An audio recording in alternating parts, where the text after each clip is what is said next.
Thank you for watching Palm Beach County's Community Bulletin Board. Please check the PBC TV20 online program guide for future airtimes at pbcgov.com.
We are returning. It is now 1:01, and we will continue with item 6F2.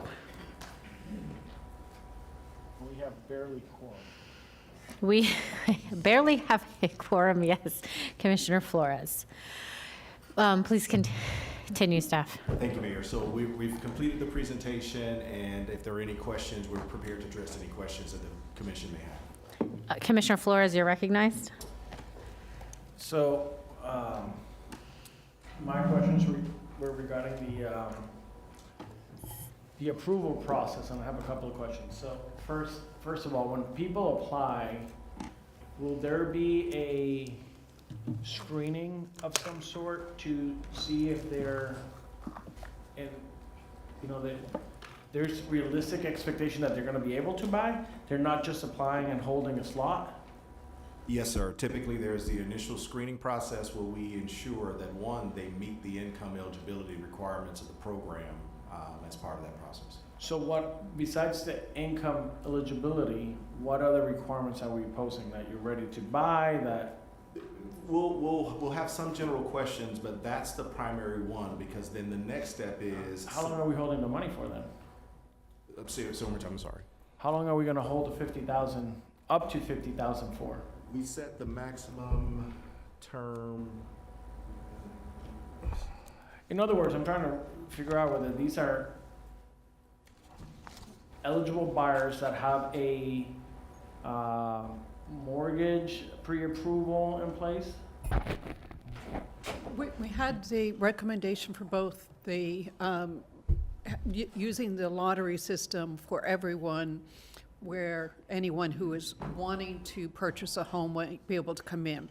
For the first come, first serve, we're only planning on applying that when they come in and they already have a signed contract, because they've got timelines that they would need to meet. So there may be a pool of individuals. Let's say the universe is 200 applicants, and 25 are ready to buy. Those will be first come, first serve, and the other remainder will be a lottery. I'm sorry, Commissioner, can you say it one more time? Okay. So my point is, are these people going to be ready to buy, and how long are we going to hold the money for? So in my hypothetical, we get 200 applicants. 25 are contract in hand, they're ready to move. Those 25 will be first come, first serve, because they are contract in hand, they've been pre-approved for a mortgage. So those will be first come, first serve. The other remainder, whatever that pool is, let's say it's 175 in this example that I'm using, then we'll go into a lottery. We could do it that way. Here's the thing: if we put out the criteria that we're going to accept contracts, I imagine most people are going to come with contracts, and so you're going to still see some level of us having to, one, process the eligibility of the individual and to prove that they are ready and pre-approved to move forward with the mortgage, and that our up to 50,000 is just the gap they need to make the transaction work. Okay.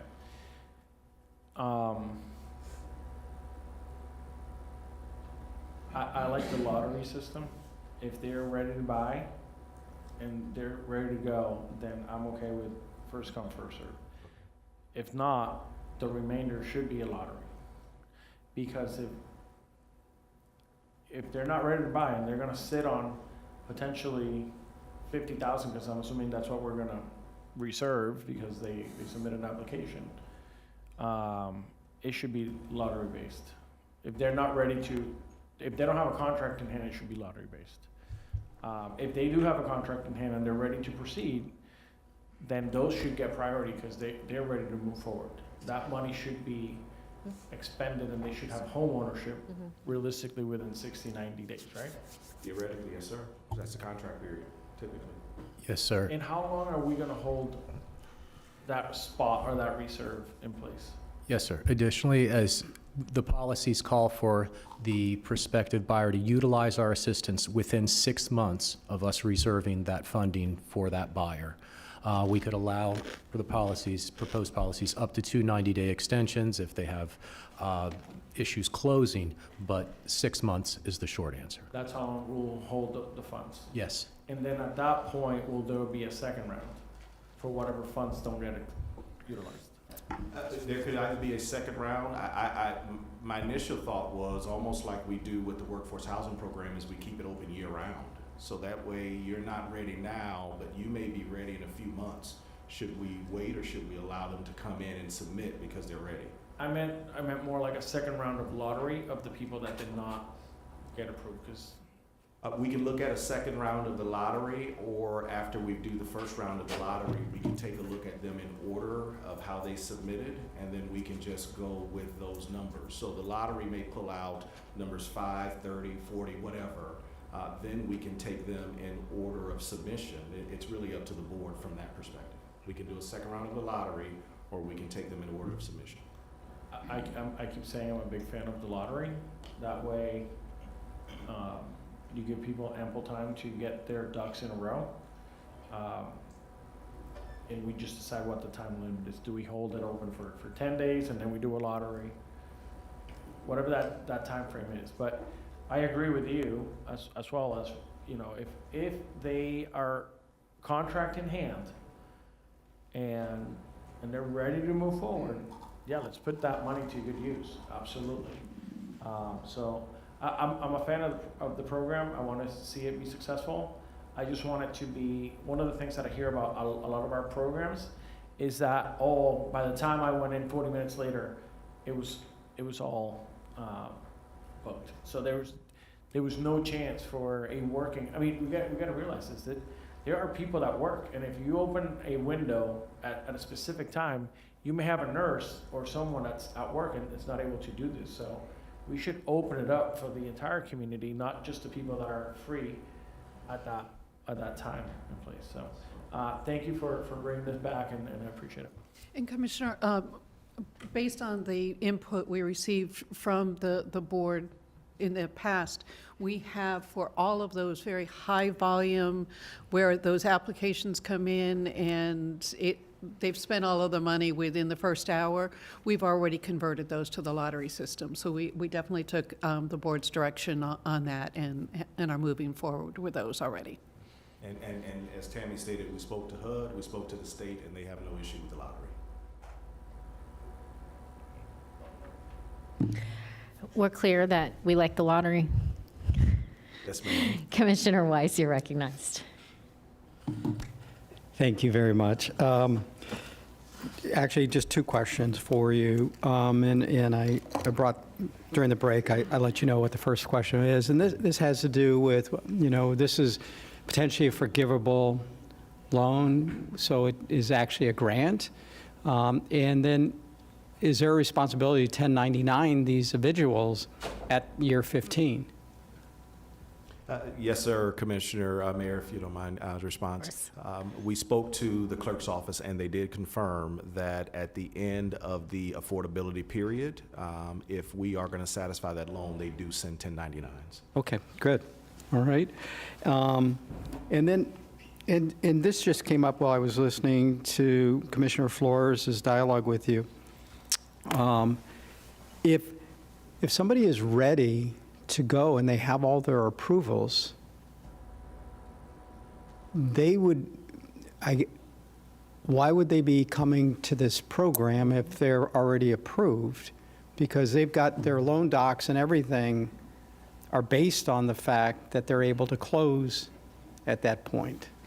If they're ready to go, they shouldn't necessarily need it, but what we've seen often is that individuals are coming to us with contracts, but they still have the gap that they need. How do they get, but how do you get approved with a gap? I mean, I know I've gone to the bank and gotten mortgages, and they want to see how you're going to close. Yeah, I guess even taking that a little further is you can get approved. It's just surprising they can get a contract. But, if the seller's going to sign a contract, then the seller's going to sign a contract. Oh, so you're not talking about necessarily that they, I mean, are you talking about that they have approval on the mortgage? Yes, sir. So the bank will pre-approve them up to a certain amount based on their income, based on their credit. And so we'll know the max mortgage that they could qualify for. Gotcha. But then again, some of them not only come And this in can with the help approval, they reduce come the in with amount of the sales mortgage. contract. Okay, understood. Thank you. Thanks for clarification. Vice Mayor Woodward and then Commissioner Powell. Thank you, Madam Mayor. I wanted to ask, because I think we had talked one time before about potentially doing like quarterly tranches of money so that, to kind of address if a lot of this goes out the door very quickly, every 90 days we could add an additional amount. I mean, we don't really know how this is going to go because it's brand new. But if we plan for the next year that each 90 days opens up another pot of money, then this allows for people who are already maybe listening right now and thinking, I'm not going to be able to do this until July or August. Is all of it gone by then? Could we somehow like pre-allocate every 90 days, we're going to add to the amount? If we're doing 5 million, but does it have to be 5 million in the very beginning, or can we kind of spread that out a little bit? We can spread that out, and that would help address Commissioner Flores' questions as well as lotteries and next round. So we could do that. We can say $1 million or $1.5 million this month, and then in a few months we can do another million. We can do that. That's not a problem. Because I very much agree with what he was saying, and trying to do people who are ready to buy, we definitely want to help them move forward. But for those who are good, I mean, not everyone's ready to buy in the first 3 months of this year. So, and I think, and I've already had some questions where people are asking, we want to do this in the fall. Is it over by then? But this way, at least it gives us a chance to kind of spread it out, and people can plan and continue to save for the next 6 or 7 months. Keep saving your money, because that's only going to increase what the match could be. We can do that. We can do it in tranches. Thank you. Yes, ma'am. Would that look like equal, forgive me, Commissioner Powell, would that look like equal amounts in quarterly tranches? If we took that 5 million, would we divide it evenly and do it every quarter where we release another? Good question, Mayor. We could. I would anticipate you may want the first round to be a little bit higher because people may receive income tax dollars, refunds, and so you may see a little bit more activity a little On earlier. the front end? On the front end. Okay.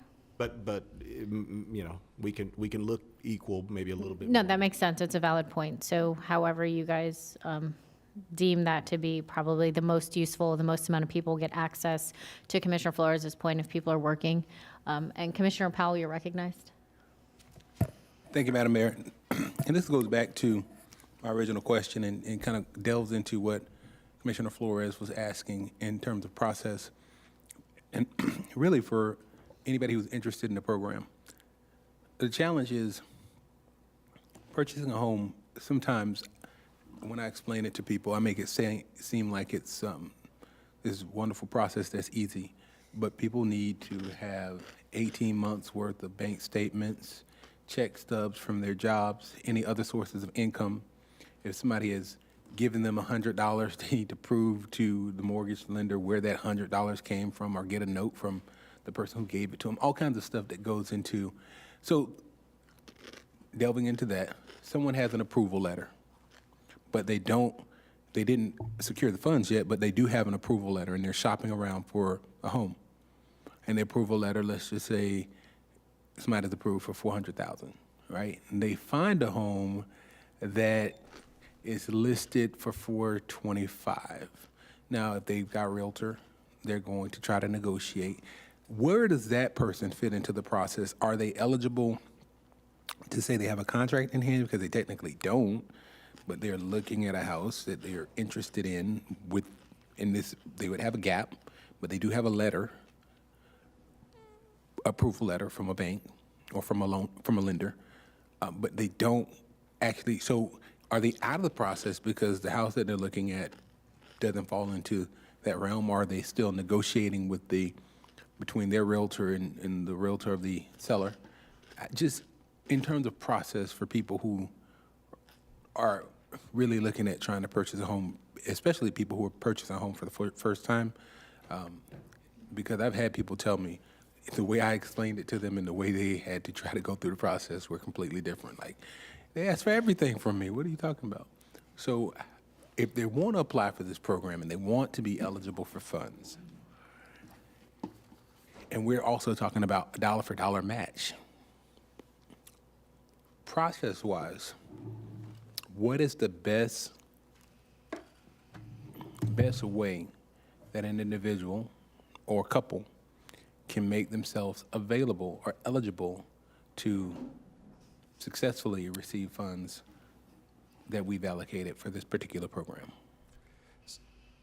Thank you, Commissioner. So the best way would be for us to do kind of the pre-screening process without a contract. Let's make sure they understand if they're going to go lottery, they're in lottery, and then they know. From there, we'll ask them to provide certain documentations. Let's confirm employment, let's confirm income, let's make sure you're eligible for the program. This way, again, there's no rush in terms of them trying to get a contract or us trying to meet a contract date. One of the things I always tell buyers is, you remember, you're coordinating with your lender, our lender, title company. There's a lot of different steps in that process. The best way is a pre-approval. Best way is to work through the lottery process that we're starting. But if they come in with a contract in hand, we have a way of helping them too. Thank you. And just as a confirmation or reiteration, this program is available to individuals who not only work in Palm Beach County in terms of all of Palm Beach County, but individuals who are currently employed by Palm Beach County, the government, correct? Yes, sir. Those are the two things you would either need to be a resident or you're employed here in Palm Beach County. Okay. Thank you. That is all. I have a motion by Commissioner Flores. This is for, I'm going to clarify my earlier statement. We are on 6F1, A, B, and C. I have a motion by Commissioner Flores, a second by Vice Mayor Woodward. All in favor? Aye. Any opposed? Please see that the motion carries 6-0. Thank you.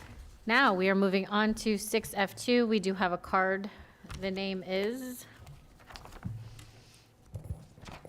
Amin Mohammed. Please come forward, state your name and address for the record. Good afternoon. My name's Amin Mohammed, one of the owners of Horror Homes, address 1000 Northwest 3rd Street, Belglade, Florida.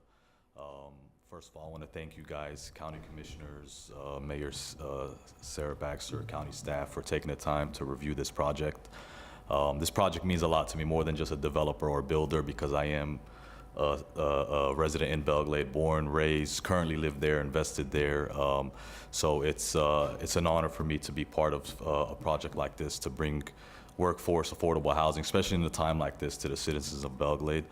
And then we are running into some challenges that you guys may know with demucking costs and stuff like that. But I'm looking forward to bringing this project to life and bringing something to the county and the city to be proud of.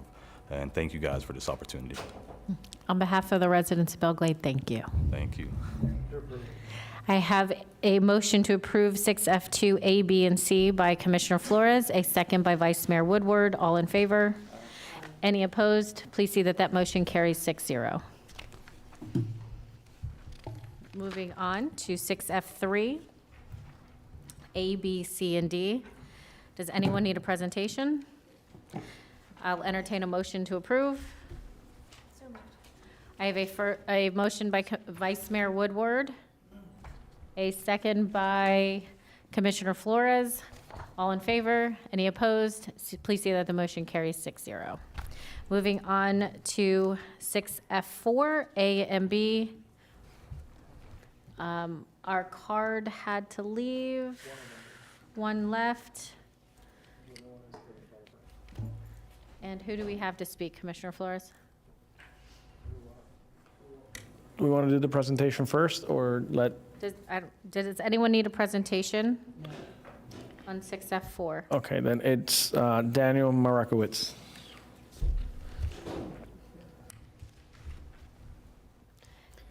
Good afternoon, Madam Mayor. Good afternoon. Madam Vice Mayor, Commissioners, County Administrator Bruzo. My name's Danny Marakovitz with Traybell Housing. I just wanted to thank the commissioners for allowing us to come back so quickly and get this project back in front of you.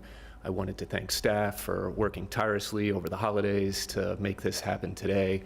I'm here representing the development team. We have members from the church here as well. If there are any additional questions needed, we're here to answer those. Thank you again for your consideration.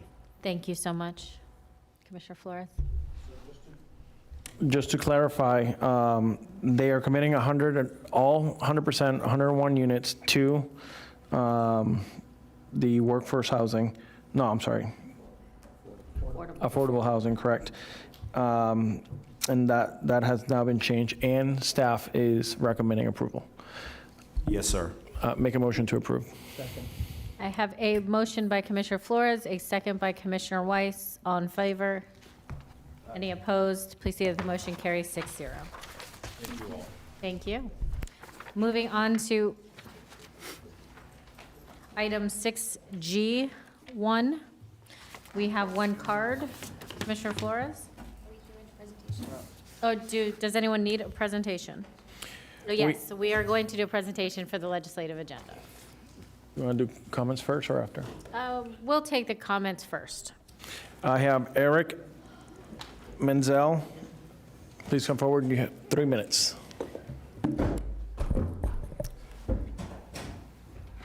Good afternoon. My name is Eric Menzel. I'm a senior member with the Civil Air Patrol, United States Air Force Auxiliary, and I wanted to give you all a brief history lesson on the services that we offer.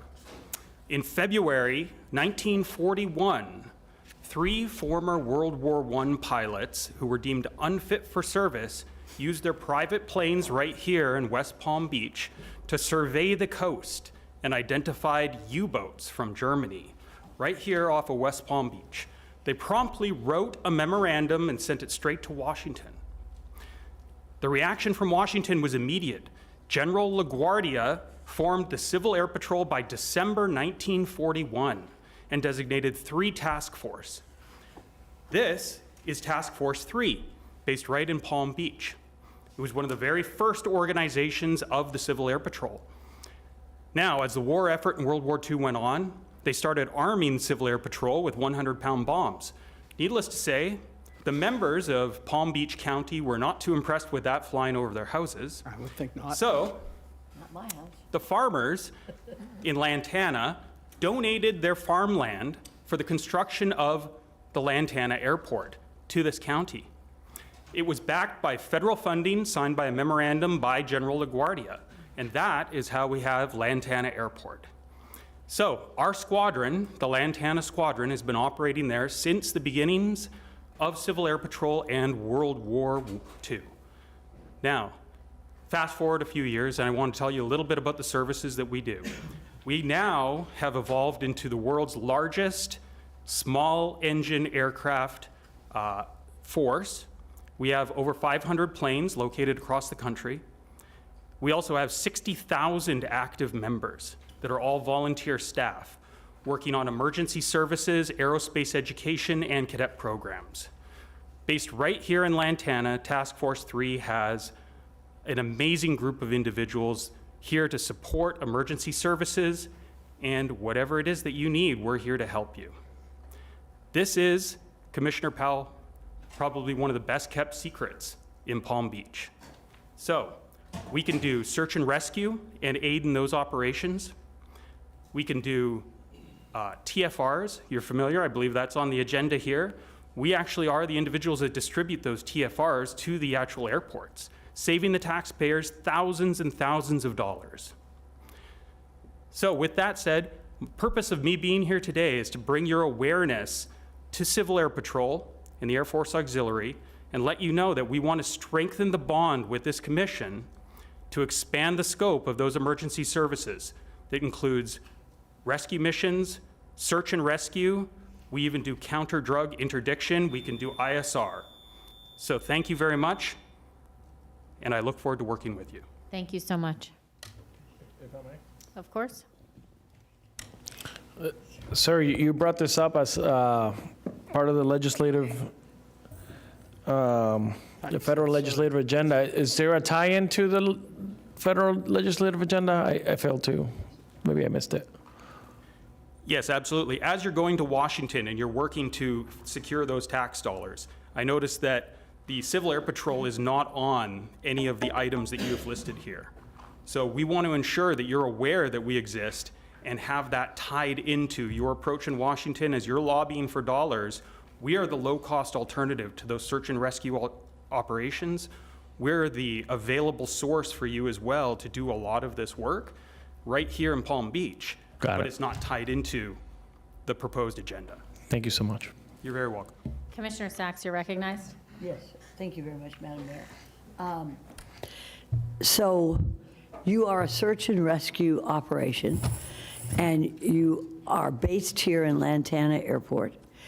And I've never heard of you before. I'm sorry, you know. Maybe that's a good thing. That's kept secret, ma'am. Yes, I didn't know any about that.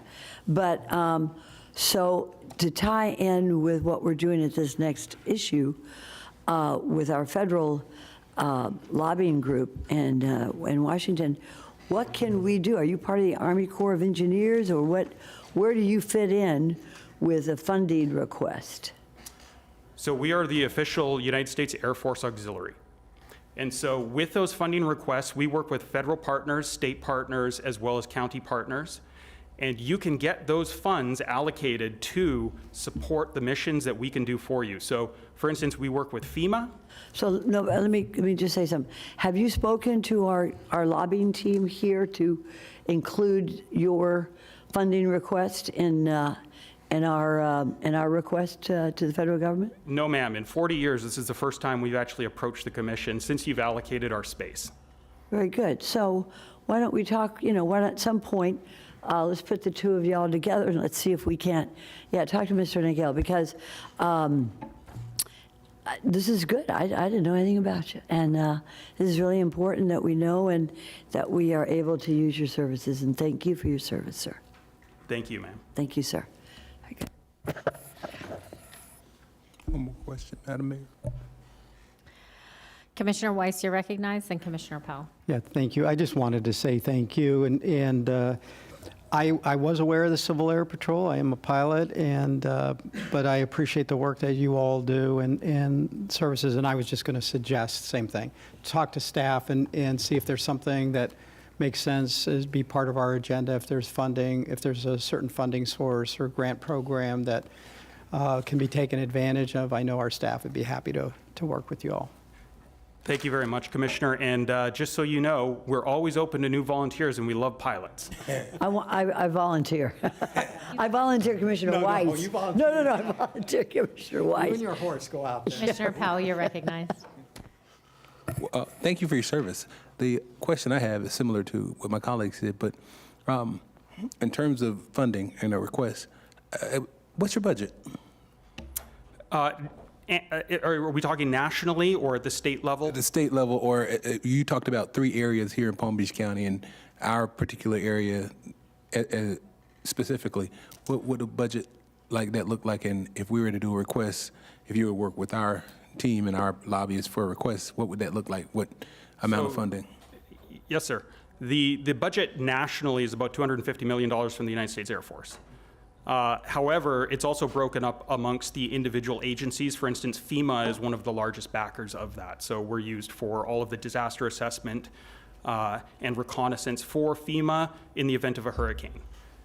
However, we can break it all the way down to the individual county level. And for instance, we have Group 5 has an MOU signed where we do harbor patrols. And you basically pay for fuel only, and we'll fly the harbors and monitor traffic, boats, anything of interest.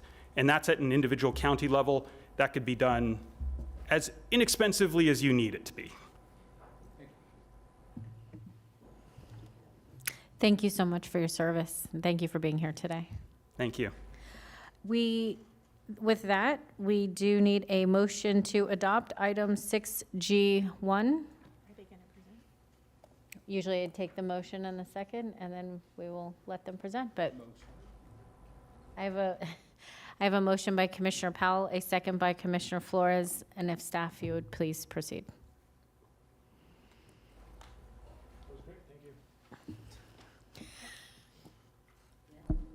The abbreviated version, please.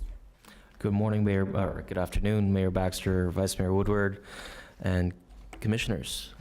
Here we have our Palm Beach County federal agenda for 2026. In our transportation silo, we are supportive of legislation that would set aside 10% federal funds for farm-to-market roads that is being sponsored by Representative Valadeo from California, as well as an earmark for County Road 880. In the airport section, we are supportive of all the grants for PBIA, for North County Airport, as well as an earmark for security improvements at PBIA. And we are also doing earmarks for Australian Avenue for Public Works. In our environment silo, we are supportive of changes to the WRDA in the next cycle so that we can complete our beach renourishment projects in the pipeline in North County and South County, as well as working with the Corps on the interpretation of the easements for beach renourishment projects, as well as supporting legislation that our congressional delegation has gotten behind. Excuse me, Alessandro. Yes. Commissioner Powell, you're recognized. Thank you, Madam Mayor. Alessandro, if you don't mind, a lot of people who may be watching at home, even here in the audience, are not familiar with abbreviations. Okay. When you say water, it sounds really quickly, it sounds like you're saying water. What is a water? It's the Water Resource Development Act. Thank you. Apologies. Please proceed. Yes. In addition, we are seeking earmarks for water treatment plant upgrades to address the PFAS water quality in water treatment plant 2 and 8 in the Green Acres area, and then out west by the Turnpike on Okeechobee and Jog Boulevard. Most importantly, in our public safety silo, we are seeking FEMA reimbursements for police and fire for overtime in protecting our president in our home county, which is both a privilege and an honor. We are working with our lobby team as well as administration to make sure that the reimbursements are made whole, and we've submitted both reimbursements, and FEMA, that notice of funding will come in January. And that is, and as well as working with our lobby team to address the TFRs and the loss of business revenue at the Lantana Airport. Excuse me, Alessandro. Commissioner Weiss, you're recognized. Yeah, thank you. I know this is a really abbreviated presentation, but this is quite a comprehensive document. If the public was interested because they didn't hear their specific area of interest brought up, is there a place where they can see this online so that they can see that we are working to try and obtain funding for a lot of, quite a breadth of projects throughout the county? So the legislative agenda is on our Legislative Affairs webpage, and that's at Palm Beach County website, Legislative Affairs. So they can find out get all the details about everything you all are working on. Great. Thank you. Commissioner Powell, you're recognized. That pass. We'll keep moving. Please proceed. Will do.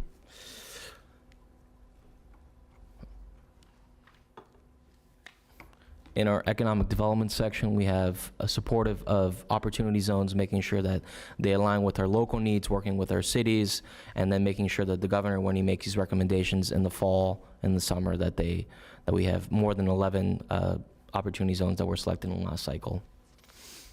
And are the most comprehensive housing legislation that's being considered at the federal level is the Road to Housing Act, and we're supportive of that. It includes everything from expedited permitting to transit-oriented development to financing for housing units, and as well as working with HUD on updating the formula for household income limits and making sure that we can better suit for Palm Beach County's needs, as well as the rural definition for the city of Belglade for the grants and things of that nature that we seek at the federal level.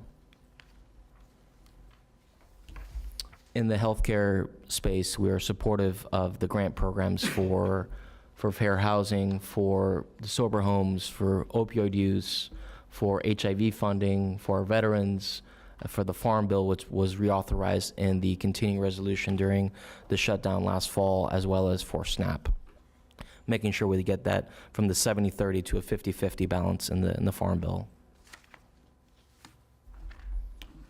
In the education silo, we are supportive of the library's grants, as well as equitable broadband access across the county. And finally, a comprehensive framework for AI as we move into this battle between the federal and the state government. Coincidentally, yesterday there was a bill filed at the state level dealing with data centers that we'll be closely monitoring this session.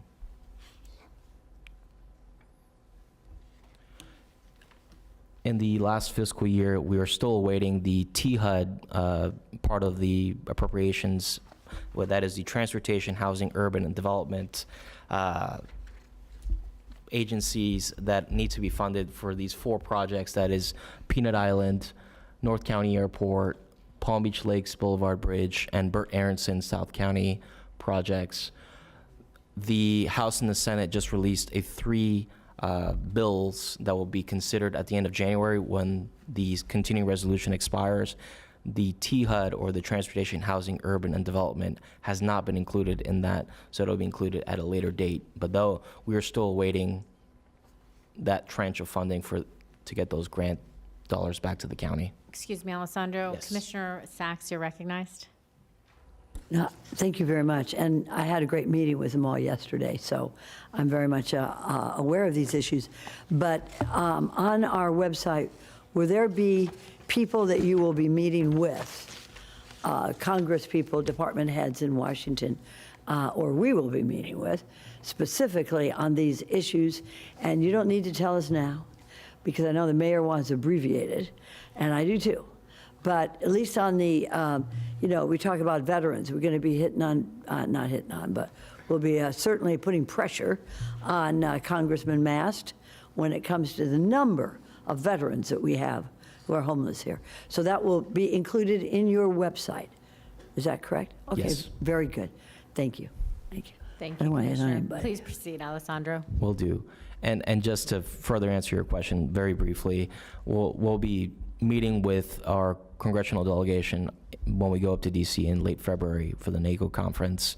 And the appropriations window for what we call community project funding opens in early spring. So that's when we'll meet with both our congressional delegation and their staff for consideration of the earmarks, which we'll be proposing for this next fiscal year. And that includes an earmark for water treatment plant upgrades, County Road 880, Australian Avenue, Palm Beach International Airport security improvements, for modern fencing and intrusion detection, and as well as for the presidential protection of the Air Force One is parked there, as well as for Lake Worth Lagoon and Restore Reentry.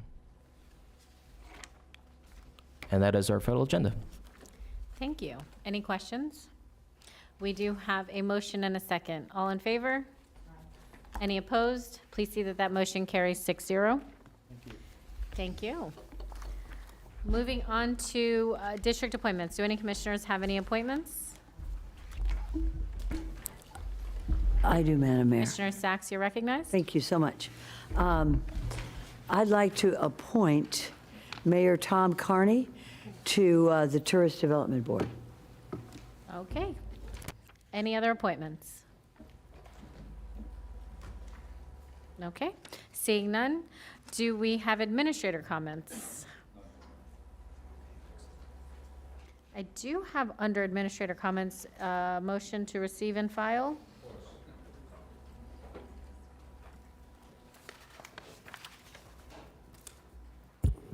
Thank you, Madam Mayor. I'd like a motion to receive and file. I'll entertain a motion. A first by Commissioner Weiss, a second by Commissioner Sacks. All in favor? Any opposed? Please see that that motion carries 6-0. I would like to extend a very warm welcome to our new county attorney, David Oddie. Thank you for being with us. Thank you for being here and helping. If you would like to say some comments, please. Thank you, Mayor, Vice Mayor, and Commissioners. I want to say a special thank you. This is my first opportunity to publicly say thanks for your vote and your confidence in me, and I expect to work closely with you to achieve your goals and objectives and to lead our office in a professional manner that will provide timely legal responses to you and serve the board and the public at large very well. I also wanted to just mention that you may have seen a little booklet on your desk. I took the liberty to reach out to the folks at Graphics to have them put this together. It was approved by the board in April of last year. It's the rules and procedures. So I just wanted to make it into a booklet so all the members of the commission could have it ready at hand if needed. Thank you so much. No problem. Do we have any direction by the board? Commissioner Weiss, you're recognized. Thank you, Mayor. Yesterday, we sent out a letter, and this was on behalf of the Water Resource Task Force from our previous December 18th meeting, and there was a recommendation made by the members of the task force regarding a project that would create the ability to convey water from all the way from the C-51 reservoir around up into the Locks River. And this is something that was originally a part of the SERP plan 30 years ago, but a few years ago it was removed from SERP, but something that was noted and needed in Palm Beach County. A couple of years ago, we set aside money from our ARPA replacement dollars. $8 million was set aside to assist in funding this project. And so we're looking to ask for direction to be given to staff to two things, really. One is to pursue both state and federal grants that would be available to support this. And I should have mentioned, this project would include stormwater drainage for the ITID area, in addition to providing water for the environmental needs of the Locks River and recharge for the L8 basin. So it would be to give direction for staff to be able to pursue those grants, as well as to add this to our priorities for our legislative priorities this year. As we're up in Tallahassee next week, we'll be meeting with Secretary of Department of Environmental Protection, which controls a lot of these grants. So that's my request, is that we give board direction, and staff is here to answer any questions. Directions without objection. I know, but I'm making it known. He's not objecting. No, making it known. So, In favor. is there any No questions. No questions? Yeah. Vice Mayor Woodward? I did just have one question. In your letter, you had $8 million set aside with the ARPA. Is that already set aside, or are It is. we having to do that? It's done? No, it's Okay, already, perfect. it's been set aside. Thank you. I would like to take an opportunity to thank Commissioner Weiss for bringing this to everyone's attention. As we know that water and drainage are a huge part of our county and what helps keep it going. So thank you for this, and I do support going after grant dollars to support this. So thank you so much. With that, and no other lights, Commissioner Powell, you recognized? Yes, we're going to do comments now, and I will start with Commissioner Sacks and work our way over. Just want to wish everybody a Happy New Year. I thought it was a good meeting today, and it's just been a real journey. And I think that consolidation is happening in our county government, and it is an indication that we're going to streamline county government and make us as efficient and transparent and business-like as possible. So I look forward to a 2026 moving forward. Thank you. Thank you. Commissioner Weiss, you're recognized. Thank you. On behalf of Commissioner Marino, District 1, requesting off-site approval for a proclamation recognizing the 188th Battle of the Loxahatchee. I have a motion by Commissioner Weiss, a second by Vice Mayor Woodward. All in favor? Any opposed? Please see that that motion carries 6-0. Thank you. And prior to our holiday break, there was discussion regarding Israel bonds and the ability for Palm Beach County to continue to acquire Israel bonds. I know our county administrator had brought this to our attention with concerns regarding cash flow.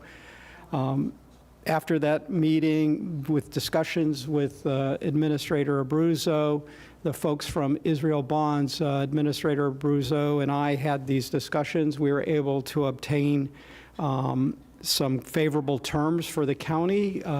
One being that in the past, in order Israel Bonds required that you split your bonds 50% 2-year, 50% 3-year. They have agreed to 100% 2-year schedule. They also were able to offer us additional interest. And so with that and looking, Administrator Abruzzo was able to look at the cash flow needs. We're able to move forward with being able to continue to purchase Israel bonds, which I know is meaningful for us in terms of the interest that we earn on our taxpayer dollars, but it's also, in terms of our relationship with the State of Israel as well. So I just wanted to report this back to the board, so thank you. Great news. Thank you, Commissioner Weiss. Commissioner Flores, you're recognized. Yes, I just want to wish everybody a Happy New Year also today.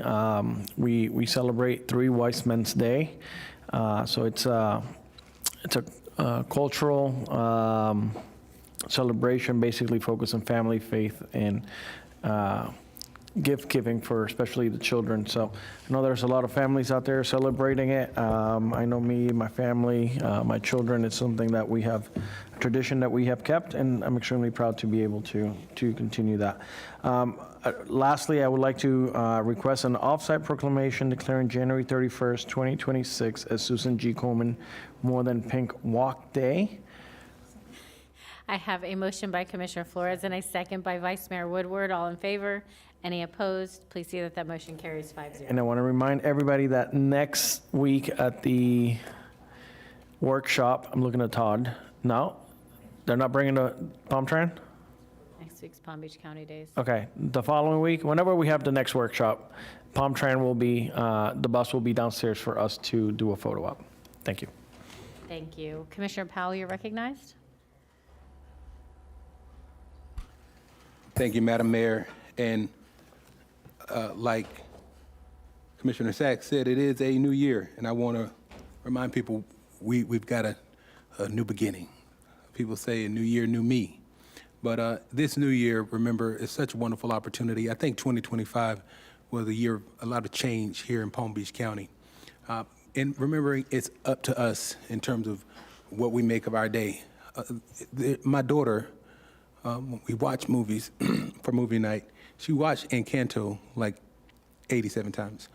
But there's a portion that sticks out, reminding people that the miracle is not some magic that you got, but the miracle is you, all of you, all of you. Now, Commissioner Flores did a proclamation earlier about rediscovering reading. Reading is so important. It is the gateway to education. I want to remind us that we, in this new year, we need to emphasize that. I saw the library here, Doug Crane. I remember that reading is an invaluable act of continual learning and personal growth. I have sad news. We recently lost a council member in North Palm Beach, Kristen Garrison, passed during the holidays. Kristen, I believe, previously worked for the county. She worked for the school district.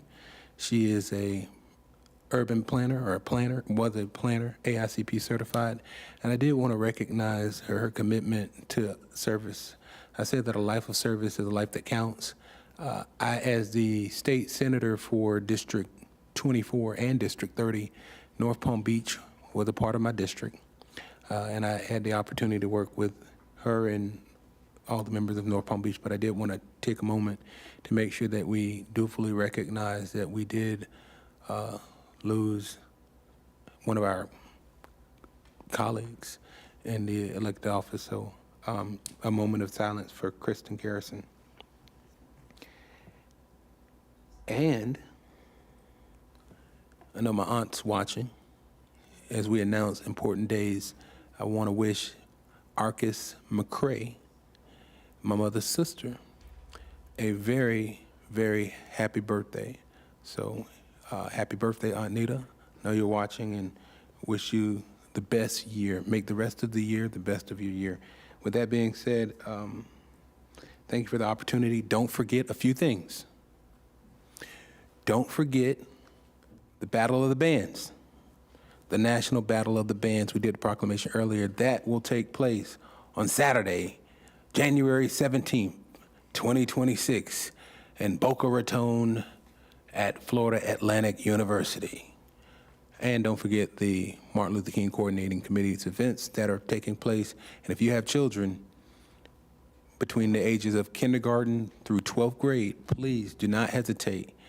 It's open to all children to participate in oratorical, essay writing, art, and poetry, I believe. So with that being said, those are my comments, and I'll stick to it. Thank you. Thank you. Commissioner Flores, you're recognized.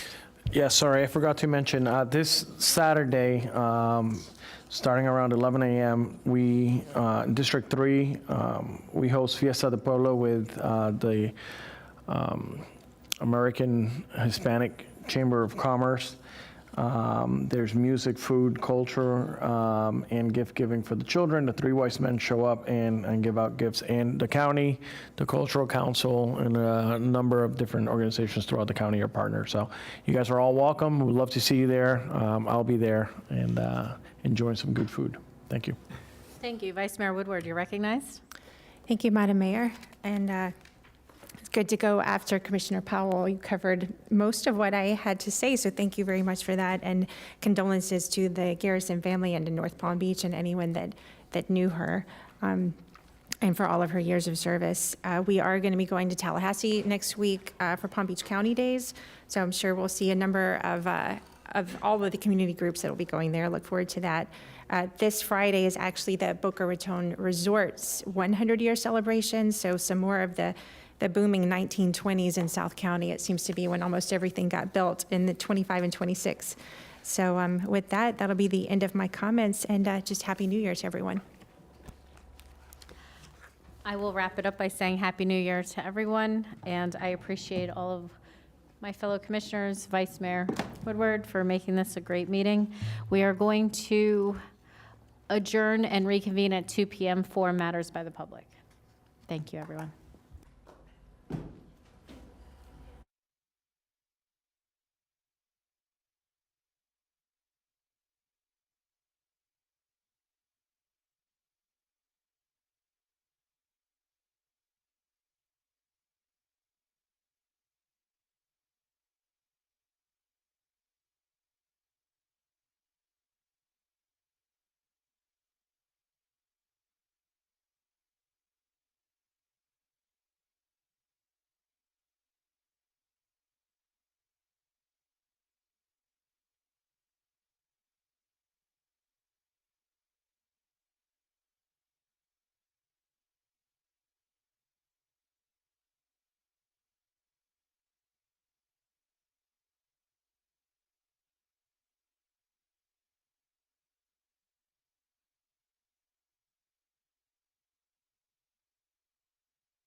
Ready?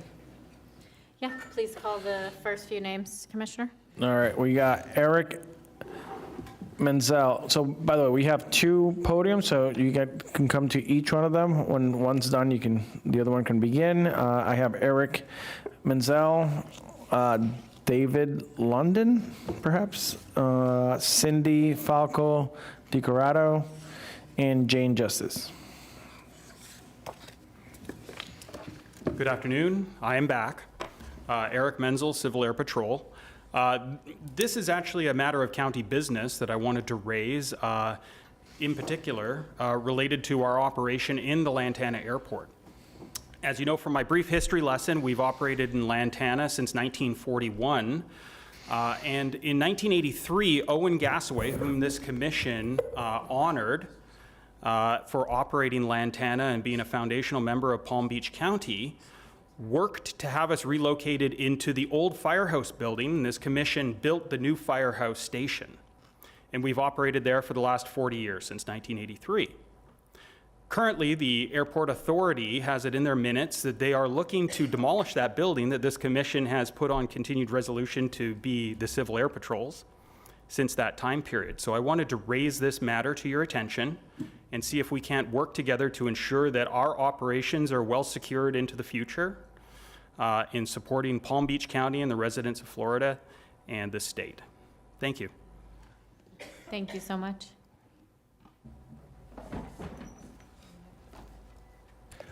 Just a reminder, you can line up. We have 2 podiums. I got David London, Cindy Falco DiCorrado, and Jane Justice. Good afternoon, David London. Problem is, if you stand over there, you can't see the timer. So,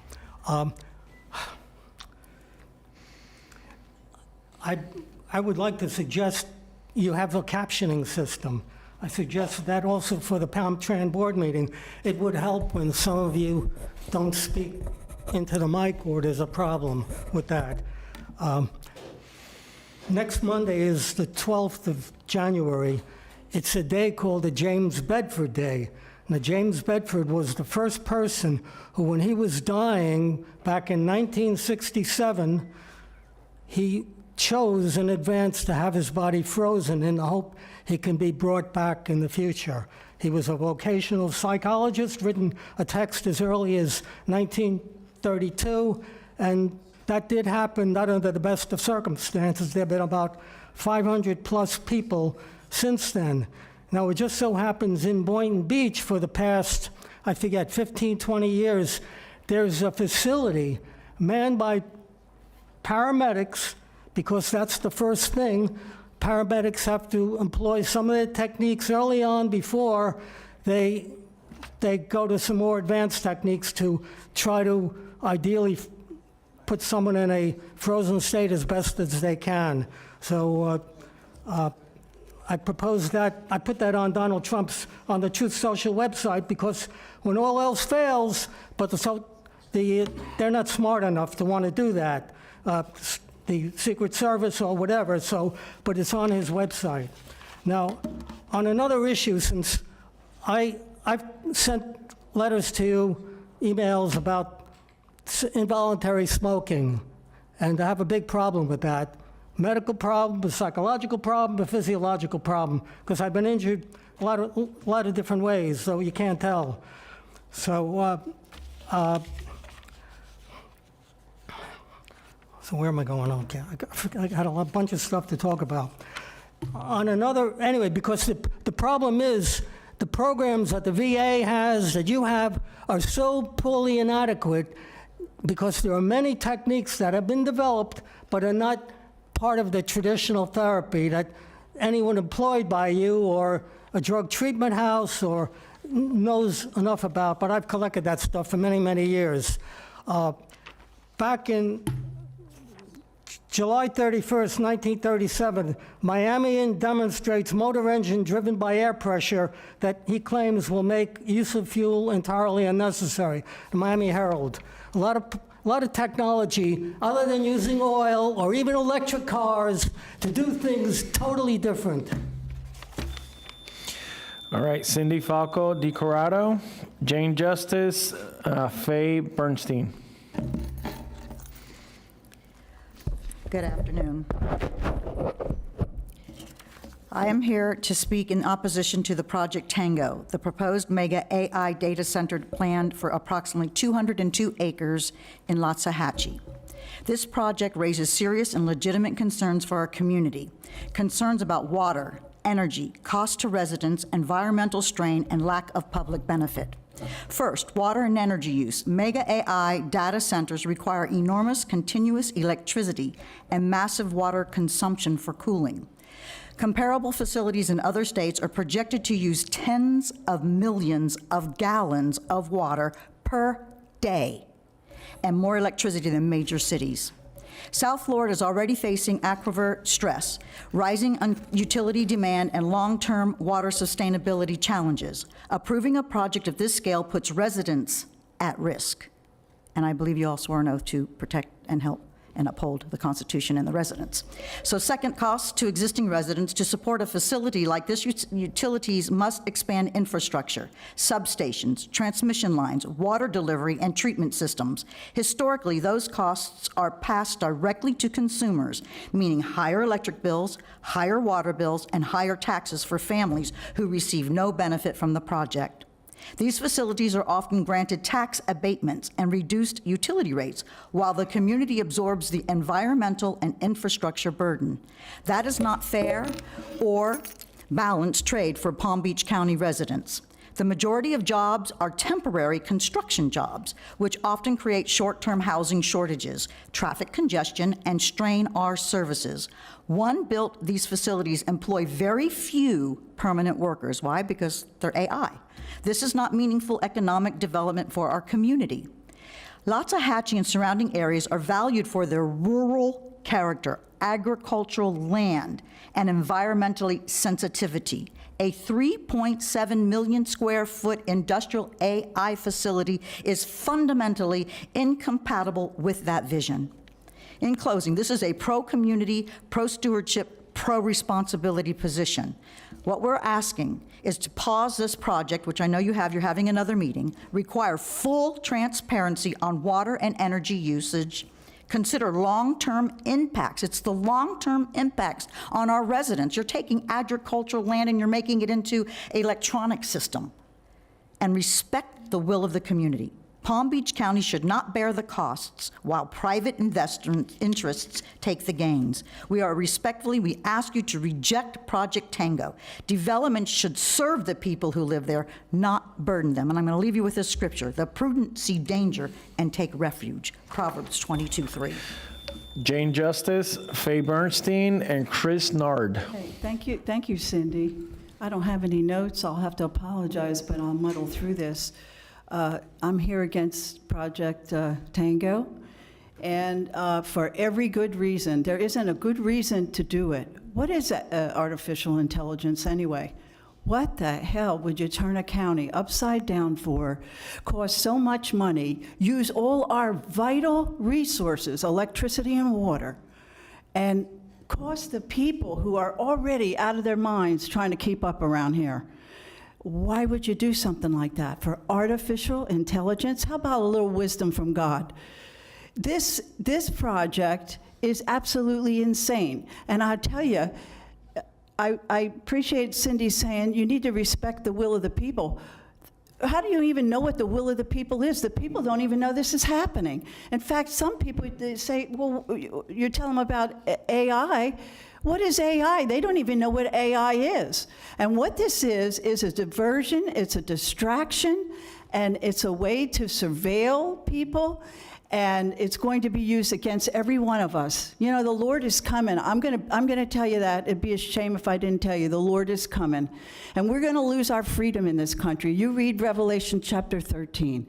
Nobody will be able to buy or sell except they take the mark of the beast. Well, I guarantee you, not too many people know what the mark of the beast is, but they will use AI to enforce it.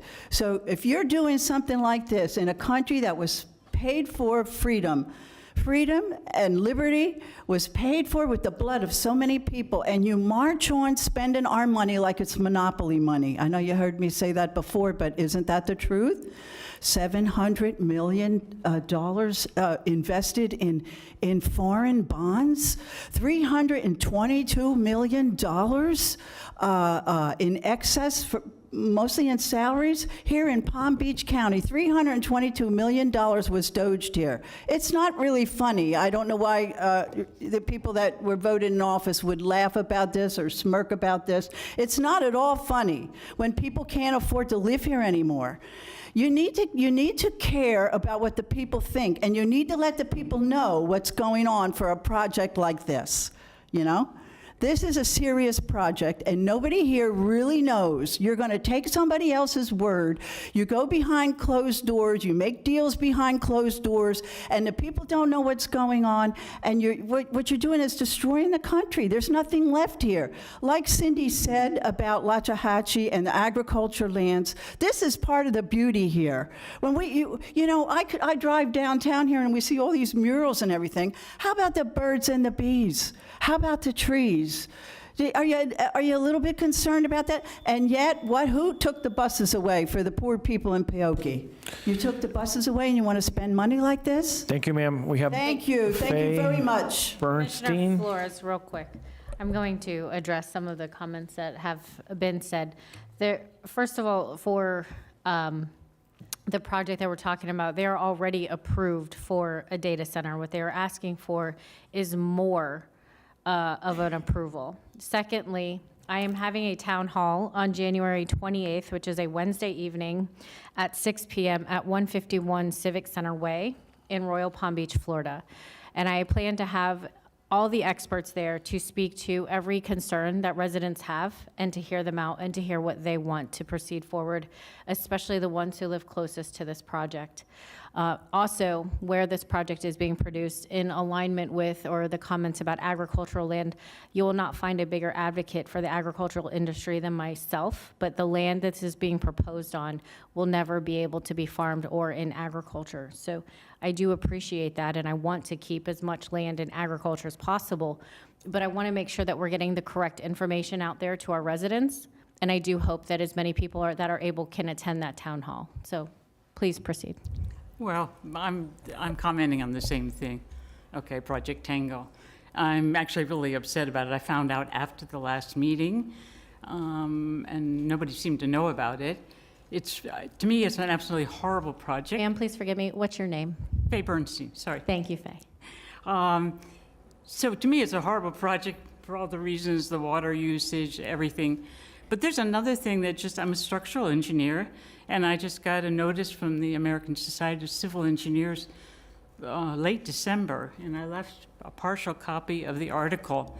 There was a satellite, an English satellite, that took photos over a Bitcoin facility in Texas. And you can just see the heat rating out for this. I don't know, I think they said they just took it, but the satellite that they took it on actually was destroyed at the end of 2023. So people say they think it's October 2020, that's already 2 years. And you can just see from all the facilities, all this heat radiating off. And the reason it's in the news now is all of a sudden there's building all these AI centers. You don't even know what it's doing to us. I mean, I don't like it for many reasons. I don't see the purpose. And I would like you to say that in the meeting. Can somebody please tell us why we need it? I don't see any benefit to our community or to our state, but I want to know why it's being pushed other than surveillance on ourselves. That's it. Thank you. And I left a copy. It's not the full article, but you can download it from the internet. Thank you. We have Chris Nard. We have Karen Yee. Linda Smith. Hey, I'm Chris Nard. I'm CEO of Fortify Financial. I've met many of you in the past. Fortify Financial is a PACE provider in Florida. We were writing business in Palm Beach County via a judicial bond validation issued by the court in Leon County, where those all get issued. We wrote over $11 million of business here for over 400 million homeowners, or 400 homeowners over the last couple of years. The county didn't want to collect, the tax collector didn't. She refused to put them on the tax roll. They sued to block it in the Second Circuit Court. The Second Circuit Court upheld their decision, ordered them to be placed on the tax roll. They still didn't appeal it to the Florida Supreme Court. The Florida Supreme Court ruled a couple of weeks ago upholding the lower court, which said they had to go on the tax roll. So I'm here to try to get this behind us now that the entire Florida court system has ruled on this, and Fortify has spent millions of dollars to try to get this thing legally taken care of. I'm sure Palm Beach County has spent much more than that in this. We'd like to put this behind us. There's 400 homeowners who have borrowed money. Their assessments aren't on the tax roll, but surprisingly, almost 70% of those people pay us each year on their own, just because they borrowed the money and they know it's the right thing to do. There's still 30% of them out there that aren't paying. And the sooner we can get them on the tax roll, we keep them from falling further behind. And if we get them on the tax roll, they can start paying, they can work with their mortgage company to make these payments. If they get further behind, the mortgage companies may not be willing to do that. So we're here to pledge anything we can do to work with the tax collector, work with the county to get these lawsuits behind us, implement what the Supreme Court ruled on right before Christmas, and get the property owners on the tax roll. Again, there's about 400 people. It's about 11 million plus or minus, depending on who paid off on any given time, that aren't on the roll that thought they would be. And about 60 to 70% of them pay every year. So there's not some huge backlog where nobody has paid. And you're going, well, how do we manage all of these people getting hit at once? Most of them have paid, and the ones that haven't, like in the mortgage business during COVID, they probably know they have the obligation, and they probably haven't spent the money, so to speak. They've held it, and when the things work themselves out, they catch up on their mortgage payments, and we would anticipate they'll catch up on their PACE assessments. So if there are any questions, I'm around. Thank you. Thank you. Karen Yee, Linda Smith, and Maria Pisano. Yes. My name is Karen Ye. I live in 1305 Via de Pepe, Boynton Beach, Florida, 33426. This is a great public importance. I would like to respectfully ask the commissioner to give more money to the clerks of court for them to establish property title fraud scam team.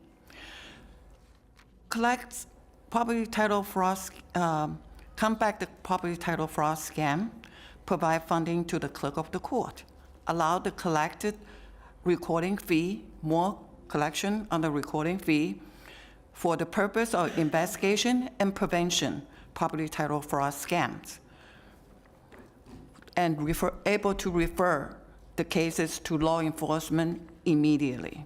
Make easy for victims of property title fraud scam to report rather than asking the victims must hire and pay attorney to report property title fraud crimes.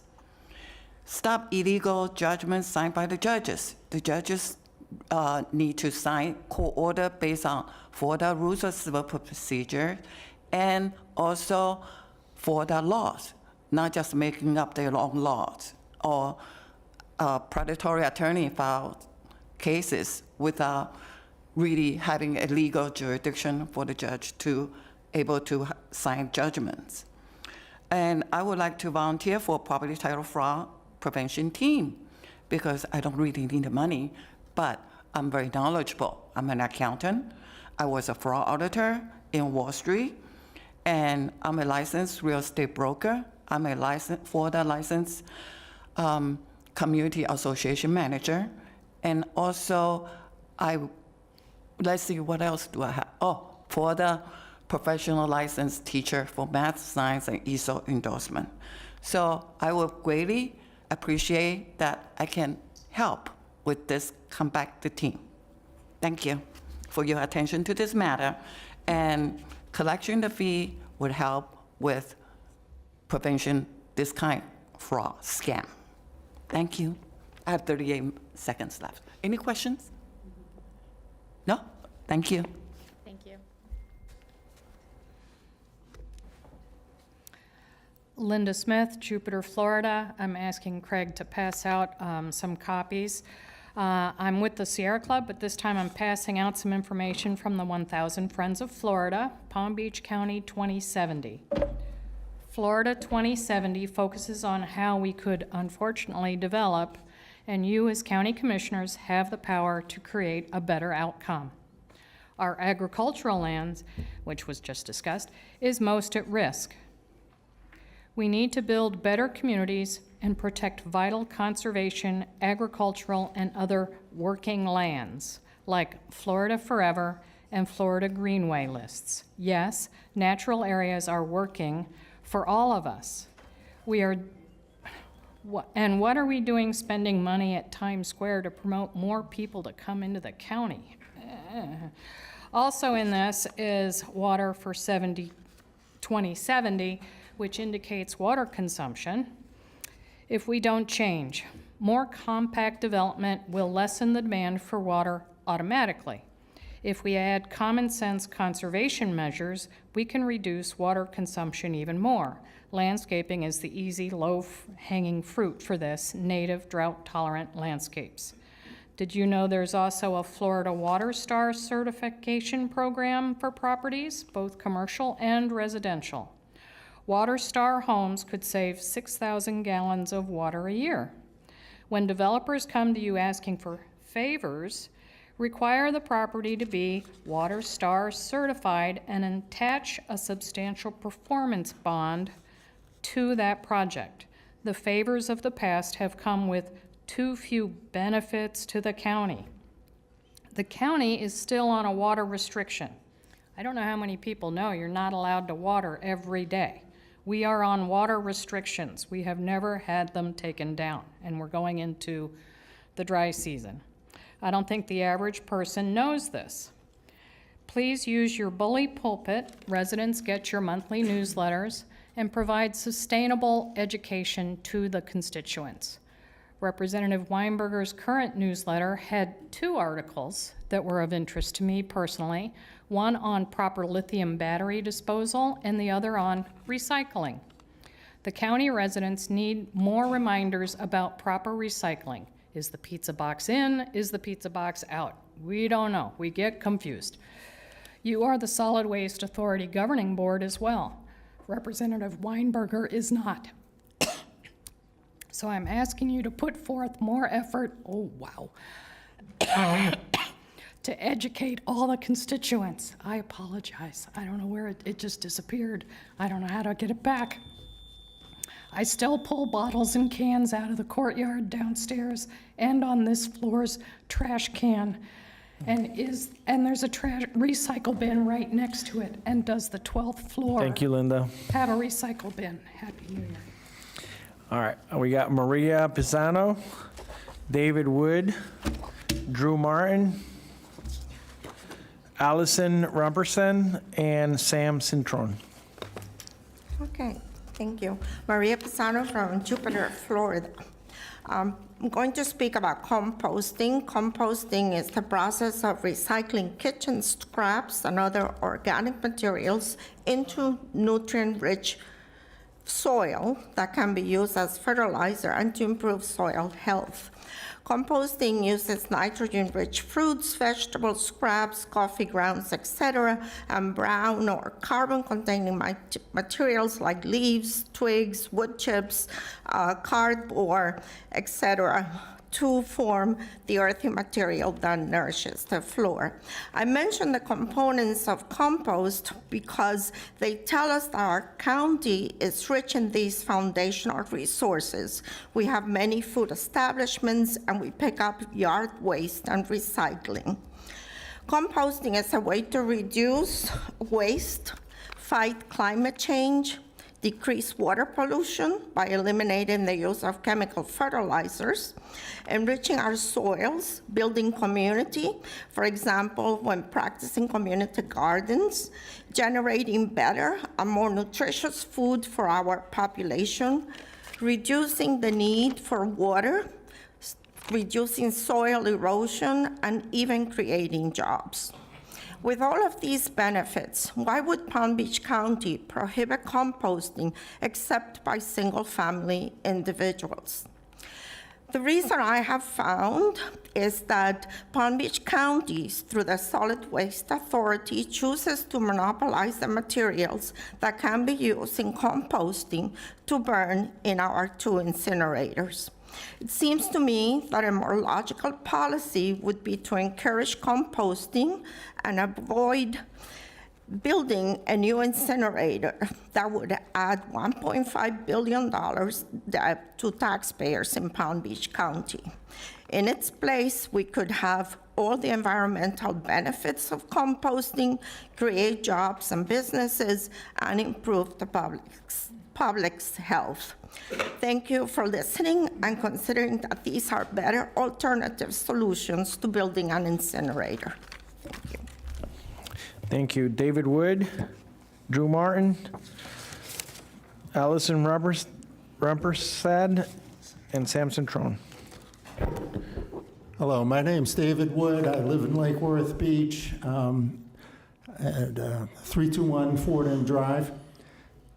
I'm rising in opposition to this Tango AI building. I kind of decided at the last moment to come to this meeting, so I didn't prepare at all, but I have some very strong feelings about it. And I want to just say that I agree with Cindy Falco and Jane Justice, everything that they've said in reference to this. As far as I can see, the big question is why? Why do we want this thing? Who is it going to benefit? Unless it's benefiting you guys somehow, which is an entire possibility based on the county commission's history. But it's not benefiting the citizens, and it's basically increasing government's ability to spy on us as individuals and control us. And that's pretty much all it is. And I don't need the time. I don't need the whole time. I just want to let you know that this is being snuck in. The citizens don't know about this. And by the time they find out about it, it's going to be in place. And they're not going to forget who put this in once they realize it's detrimental to them.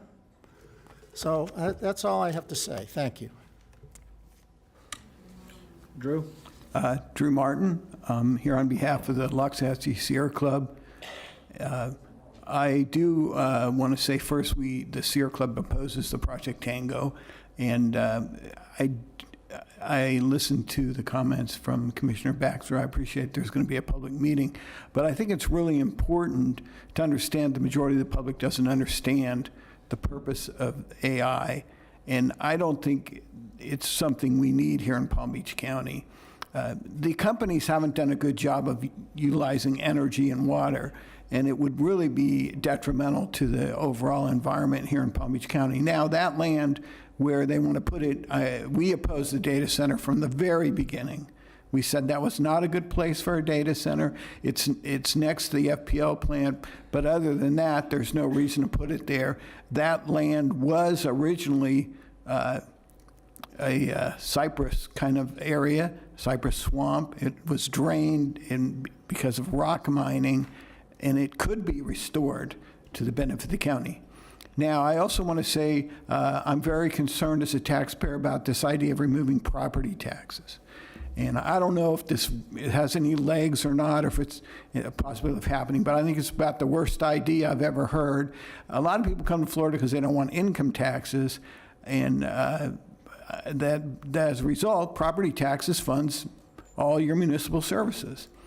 If you don't have property taxes and you look at your property tax bill, which is pretty reasonable for most of us, it pays for your sewer, pays for your water, it pays for your solid waste authority, it pays for your fire, pays for your police.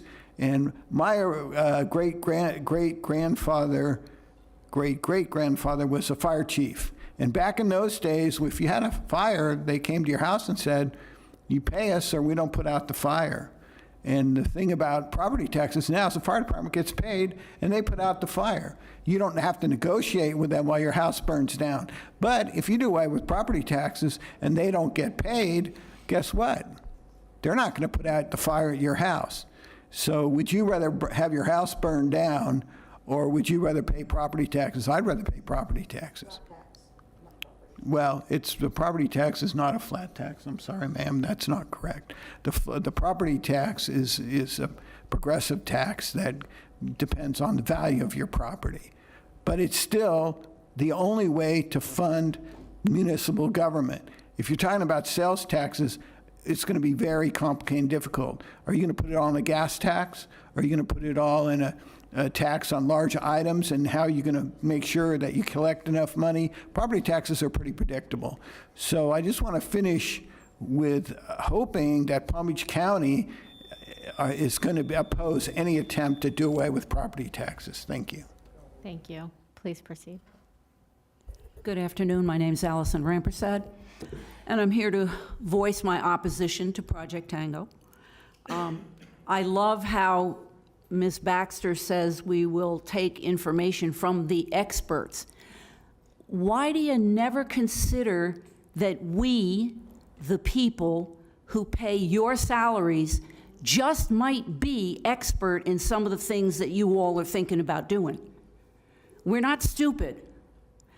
Now, the proximity of this AI center to a school very much bothers me, and to the residential area that school is adjacent to. I'm sure that you've heard in the past where high-tension wires and other radiation-producing entities have caused cancer groups and other things. As the engineer said, you take a aerial shot of some of these different types of things that we're putting in these days that are all technology run, and you'll find out that they all generate heat and radiation. Eventually, this facility will fall on the shoulders of the taxpayers. It always does. Tri-Rail, Bright Line, all of these things, yeah, we're gonna pay for it. It's all gonna be privately funded for about 2 or 3 years, and then it falls to the taxpayer. And I think we are overburdened as it is. There are health concerns as well as the concerns that many of my friends here have mentioned.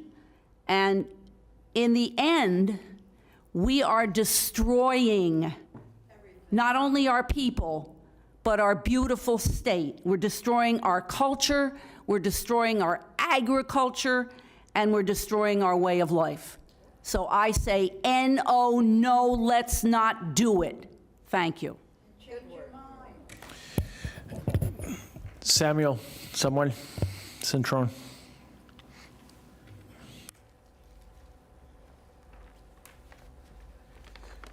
Good afternoon. Happy holidays. Happy New Year. I'm here to quote something quickly that I wish to have be considered for the year 2026. That is very viable. And in paper products, hemp, use alternate products, hemp, clothes, eliminate petroleum-based products, and utensils. I go to a store and they have plastic everything, paper, anything, use it, pick it up, now it's garbage. Usually you have wood-based products and very sustainable. The first thing we can do is go to the purchasing department. So purchasing departments normally have agreements already made with different municipalities and get a price. Many times it's cheaper than a regular where we regularly purchase from. These very PFAS, water quality. And I've had municipalities' water quality reports. Nothing's mentioned about PFAS, polyfluoride alkali substances, which comes into our bodies and it's in our brains. And they measure it. It's already in our brains. I looked at the internet. I looked at the internet, and they have big industrial size PFAS elimination products, and at a municipal level is somewhat viable. Something we need to look at this. It's a big product, and we have people telling us all the time how the environment is in a big predicament, and we're not doing anything. So we need to conserve our natural areas. And we have RRR, reduce, replace, or whatever it is, RRR. How about prevent? If we don't use it in the first place, we don't have to recycle it. Coffee, go to coffee, get a little wood replacement instead of plastic. Get rid of these plastics. We again, get the purchasing department involved, get uniforms, not made out of petroleum-based products, and utensils, and everything else. This is something I read rather quickly, I prepared, but this is something that we need to consider moving forward. Thank you very much. That will conclude public comments. I hope everyone has a wonderful and happy day. Have a great one.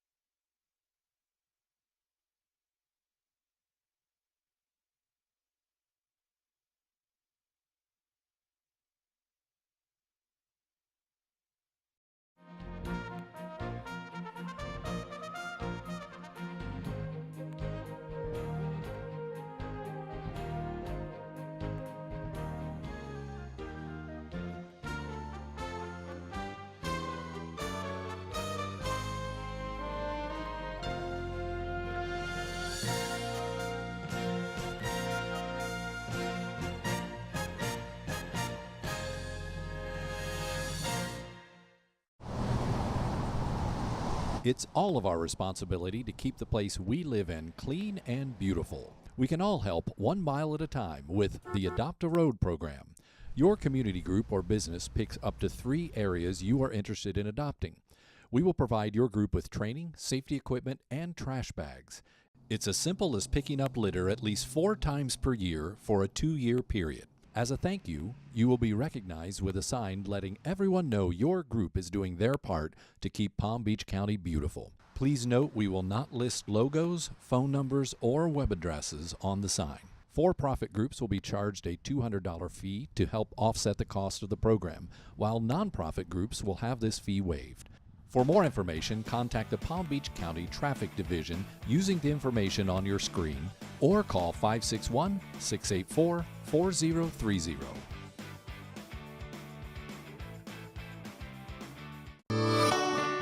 At Palm Beach International Airport, every journey begins with wonder. We're home to new beginnings and milestones, where memories are made and cherished. With 35 nonstop routes and 14 airlines, convenience is always within reach. The beginning and end of your adventure is just as important to us as it is to you. So whether you're flying near or far, remember to always fly PBI.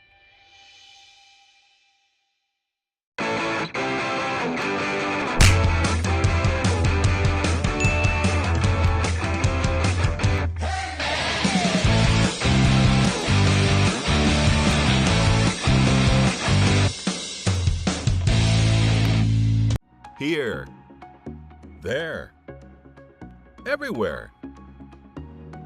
There are so many ways you can recycle right in Palm Beach County. Just look for these specially marked containers at your local community and sporting events. Then, be sure to place the correct item in the appropriate cart. Give us a call at 866-NEW-BINS or visit swa.org/RR-events to see if we can help you make your next event a Recycle Right Spectacular.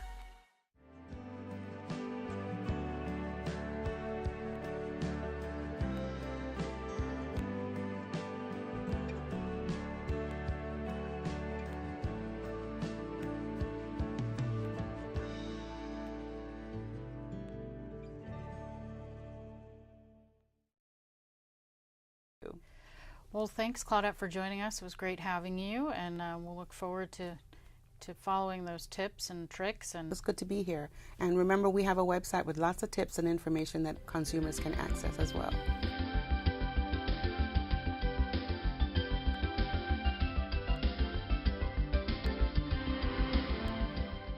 Hello, this is Investigator Frias with Palm Beach County Consumer Affairs. There's a new scam in town. QR codes are everywhere, and even though they may seem harmless, scammers are not using them to drain your wallet whenever you're looking for a parking space. Beware of the parking signs in the parking lots with QR code stickers on them. These QR code stickers are placed there by the scammers to gather your personal payment information. If you see a QR sticker on a parking sign, just walk to the parking lot kiosk to enter your payment manually. This is Palm Beach County Consumer Affairs, where consumer concerns meet consumer protection.